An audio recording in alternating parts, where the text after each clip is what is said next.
In the past few decades, Western governments have spent several $billions trying to promote democratic governance around the world. And they all have a problem. They don't know whether these programs actually work. Are they a waste of taxpayer dollars? Do they make things worse? How can they target these programs to get the biggest bang for the buck? Nobody really knows, and nobody will ever really know until we have some accepted standards for knowing what it means to be more democratic and less democratic. In other words, we need to be able to measure democracy. Now, people have been producing democracy ratings for many years, and they've actually shown that it's not that difficult to distinguish the most democratic countries from the least democratic ones. Almost everybody agrees that Switzerland is a democracy and North Korea is not. But it's proven to be much harder to make finer distinctions. Is Switzerland more democratic than the United States? Is Russia less democratic than it was last year? Can Venezuela become more democratic in some respects and less democratic in others? The democracy ratings that we have right now really aren't able to make those kinds of distinctions. So now the interests of democracy promoters and social scientists have converged. We all need a better way to measure democracy. And if we can solve this problem, then many other people could benefit as well. Journalists, activists, teachers, and students, maybe even you. Now, when you try to measure democracy, you immediately run into a concept problem and a knowledge problem. The concept problem is that people don't agree on what democracy is. This is understandable because democracy is an amalgam of many different philosophical traditions that have been evolving for 2,500 years. But what that means is that if a group of scholars says, we're going to define democracy this way, this is what democracy is, then other people immediately say, no, it's not. And so the concept problem stays. The knowledge problem is that no one person knows enough about the 200 or so countries in the world to be able to rate them all well. And so most democracy ratings have to limit the geographical or historical scope of what they're rating or the depth of expertise that they rely on in producing these ratings. One organization called Freedom House relies on a very extensive network of country and regional experts, but it rates only 1 year each year and only since 1972. The most extensive set of ratings comes from a group called Polity, and they cover most countries back to 1800, but in recent years, they produce all of the ratings with just a very small team of people that covers the entire world. I'm part of a project called Varieties of Democracy, or V-Dem for short, that is solving both of these problems. V-Dem has two institutional homes, one at the Department of Political Science at the University of Gothenburg in Sweden, the other at the Kellogg Institute for International Studies here at the University of Notre Dame. And we have 4 lead researchers, 2 in Sweden, Staffan Lindberg and Jan Tyrell, and 2 in the United States, John Gehring and me. And our solution to the concept problem is basically to try to measure almost everything that democracy can mean to different people, starting with electoral democracy. And we consider electoral democracy to be fundamental, a prerequisite for all the other types of democracy. Electoral democracy is the notion that leaders should be elected in regular, competitive, free, and fair elections. You can't have democracy without elections. But at the same time, there's more to democracy than just elections. And so these other 6 global standards for democracy try to correct for one of the limitations of electoral democracy. So liberal democracy warns that leaders can sometimes act like tyrants between elections. And so it institutes constitutional guarantees for individual and political liberties and provides for limited government. Participatory democracy says it's not enough to just have an election every few years. People have to do more than just cast a vote, and so there should be other opportunities for them to participate. Majoritarian democracy enhances the principle of majority rule and therefore concentrates and centralizes power in the hands of the majority so that it can't be held hostage by political minorities. Consensus democracy goes in the opposite direction and says that it's it would be bad if a narrow majority could impose its will on everybody else, and so it guarantees representation of as many political points of view as possible at all levels of government.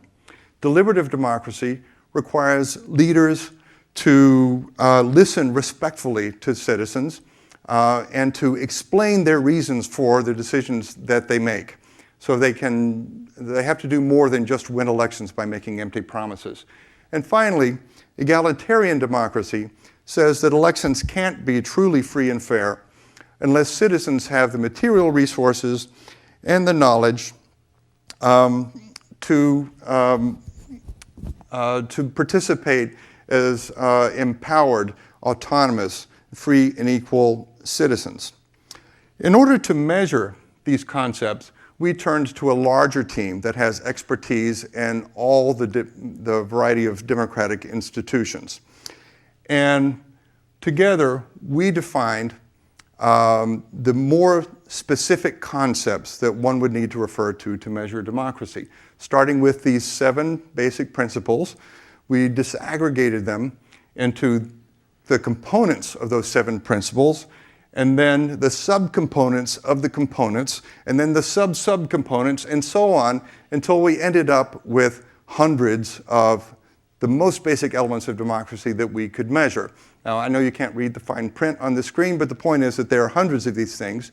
And they include almost anything you'd want to know about elections, of course, but more than that, they also include information about gender and ethnic equality, about social movements, about direct democracy, about the rule of law, about corruption, about federalism, about the quality of discourse. There's something for everybody in this set of indicators, and we allow you to choose what it is, which indicators that you want to use to measure whatever it is that democracy means to you. Now, the knowledge problem is something we also have a solution for, thanks to generous funding by many funders, including especially Scandinavian governments and the European Commission. So we put together online surveys to reach out to thousands of country experts all around the world. And these are people who really have expertise.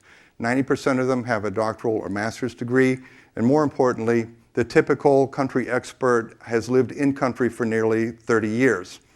And so in a real sense, you could say that V-Dem data is being produced by each country's own experts. This is really the big data project on democracy. I'm about to show you about 50,000 data points from our database, but I want you to understand that this is just a tiny fraction of the 12 million data points that we have. How do we cope with this overwhelming volume of data? Well, we use visual interfaces that allow us to interact and will allow you to interact with the data online. Here is a typical graph. This shows Venezuela from 1957 to 2012. It contrasts 3 different indicators. One is one possible V-Dem indicator of electoral democracy. The orange one is the polity indicator I mentioned before, and the light blue one is the Freedom House indicator that I mentioned before. And all of them tell roughly the same story. That Venezuela became a democracy in 1958, and then around the time that Hugo Chavez became president, there was a pattern of deterioration. Now, the 2 non-V-Dem indicators show a different pattern of deterioration, and it's really hard to say why. They move in different ways. This is why V-Dem data is different, because we can decompose this index into many specific indicators, and that will tell us exactly why this is changing. And in this case, what it means is that if you limit your concept of democracy to just whether or not officials are elected in full suffrage elections, then Venezuela was just about as democratic in 2012 as it was in previous years. Although we do have some other indicators that say even in elections, there was a worsening of vote buying and government intimidation in Venezuela in this period. But looking at some other indicators in our data set, they would suggest that we should look beyond electoral democracy. This is an indicator of political discourse, about the quality of political debate, and you can see a sharp drop in 1999 to a point where politicians tended to make negative personal statements about the individuals and groups who criticize them. We also see increasing harassment of journalists to a point where some were silenced, but not all were silenced. And most dramatically, we see that there was interference with the Supreme Court in 2000 and 2006 that completely eliminated judicial independence in Venezuela. So Venezuela, under Chavez, continued to elect its leaders, but it also weakened the judiciary, attacked freedom of the press, and created a more hostile political environment. Another kind of interface we have is called a motion chart, which is really useful for exploring possible causal relationships. On the vertical dimension here, we have an index of egalitarianism, which is the degree to which governments guarantee or ensure access to health and education for their citizens. The horizontal dimension is access to media, which is the proportion of the population that has access to at least one source of information that presents opposition points of view. We can use this to examine a hypothesis by Amartya Sen, an economist, who suggested that freedom of the press prevents famines. Now, egalitarianism is not exactly famines, but it's close, and it's certainly a central element in egalitarian democracy. If this relationship exists, then we would expect to see a high level of egalitarianism where access to media is wide. And we would expect to see lower levels of egalitarianism where media access is more restricted. And that's just what we see in this chart. The Northern European countries are high on both dimensions. The Southern European countries are low on both dimensions. And this is in 1900, so quite some time ago. But we don't know from this chart how these countries got there. Maybe this is a snapshot of all of these countries moving from the lower right to the upper left, which would be the opposite direction of what Sen's theory would predict. So it would be more convincing that there's a causal relationship here if we could observe these countries moving from low access to media and low egalitarianism up to high access and high egalitarianism, or back and forth in that way. That would suggest that there might be a causal relationship between these two things. So let's focus on the case of Spain. When a dictator overthrew the monarchy in Spain in 1923, he imposed censorship. Social policy didn't change too much then, but during the Spanish Republic,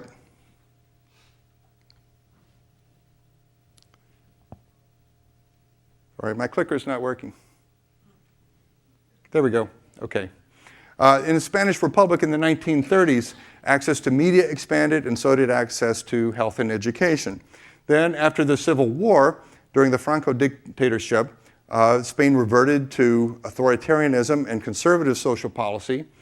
And then when Franco died, Spain moved back up to democracy, a free press, and progressive social policies, where it has remained ever since. So Spain is consistent with this pattern. But we need to ask whether Spain is the rule or the exception. So let's focus on some other countries. This is like the full chart that the previous slides were drawn from. And here the countries are color-coded by region. So the Western European countries are in red, African countries are in orange, East Asian countries in light blue. And the sizes of these bubbles are proportional to the populations of the countries. So this, for example, is China, and this is 1900, so this is the Qing dynasty. Here is Tsarist Russia. And here is Germany under the Kaiser. Turn the trails off. Now, when I hit play, things will change very slowly at first in the newspaper age. But we see more free media when the Chinese Republic comes into being. Then here's the Russian Revolution, the Weimar Republic in Germany. Both have higher health and education, but less free media in Russia. Then fascism sweeps Europe in the 1930s. After the war, economic development expands access to radio and television. And Eastern Europe is an exception to this positive relationship. But we'll see in 1989, with the collapse of the Soviet bloc, that free media expands in Eastern Europe, and then the internet developed, further accelerating access to information, leading us to a point today where the positive relationship between access to media and progressive social policies is stronger than ever, especially at the highest levels. Now, just so that you're not distracted too much by just those three cases, I'm going to make them all the same size and speed it up a little bit and see whether there's a general tendency for all these countries to move from the lower left to the upper right. So do you see many countries moving in the opposite diagonal? I don't. I see mostly countries moving in this direction, which is more consistent with the causal story that we would like to tell. It's not proof of causation, but it's more than a mere correlation. So with V-Dem data and these tools, which will be freely available online, journalists will be able to get a quick overview of the political history of any country. Activists will have access to locally sourced information that they can use to help hold their governments accountable. Students and teachers can use this information to accelerate learning. And we still don't know whether democracy promotion efforts help or hurt or make no difference. But with these sorts of tools, scholars and governments and activists can work together to do a better job of assessing the impact of these programs. Thank you.